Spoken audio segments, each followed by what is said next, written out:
முழு நாளும் ஒரு குழுவாகும் சுபவேளையில் நாடு அனுரவிடம். இன்று முழு நாளும் ஒரு குழுவாகும் சுபவேளையில் நாடு அனுரவிடம்.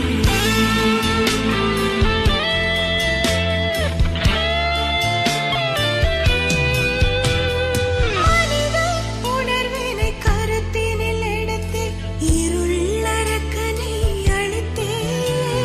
சுதந்திர போரை விரும்பிடும் மக்களுடன் சேர்ந்து வருகிறார்.